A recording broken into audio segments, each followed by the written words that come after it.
Actuellement précoces, on estime leur nombre à 2 à 3% des élèves. Pourtant, un tiers des enfants qualifiés de surdoués sont en échec scolaire. À Lyon, un collège privé s'est penché sur les difficultés de ces enfants à haut potentiel et depuis une quinzaine d'années, il leur est proposé, dans une classe spéciale, un enseignement particulier et adapté. Voici ce dossier signé Valérie Bonnet et Sylvie Adam.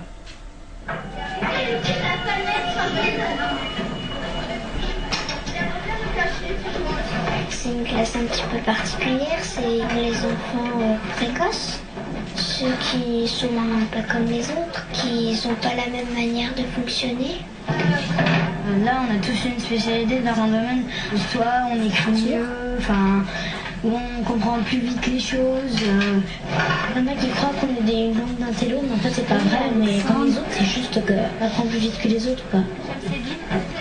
La 6e C, une classe réservée aux EIP, élèves intellectuellement précoces. Une vingtaine d'enfants, très majoritairement des garçons, avec des capacités mais aussi des besoins particuliers.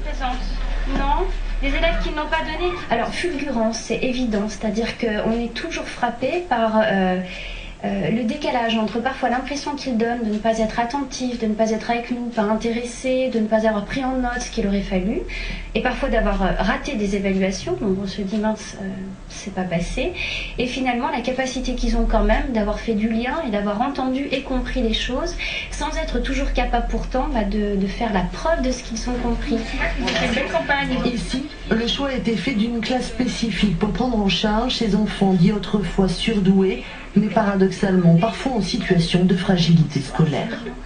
Notre projet, dès le début, dès l'origine, c'était vraiment de dire on n'est pas là pour les pousser. Ils ont souvent sauté des classes en primaire, pas toujours, mais souvent. On est au contraire là pour prendre le temps de travailler sur toutes les compétences du collège, mais aussi au niveau humain, sur la construction de la personne, un épanouissement personnel. Et ça ne peut pas se faire en brûlant les étapes, en fait. Moi, je voulais déléguer pour que personne ne se sente un peu isolé, qu'il y en a qui restent seuls à rien faire pendant que les autres s'amusent. Parce que moi, en fait, j'ai vécu ça l'année dernière, donc j'ai pas envie que tout le monde soit comme ça. On est plus sensible. On peut ressentir des choses que les autres ne ressentent pas. J'en vois des fois, ils sont tristes parce qu'ils ont un peu peur d'aller vers les autres.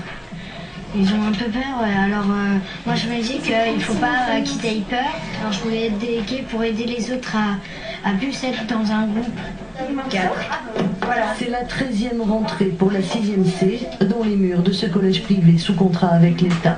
Un dispositif original dans un établissement qui a travaillé un peu en précurseur sur la précocité. Déjà, presque toute la famille est passée dans cette classe.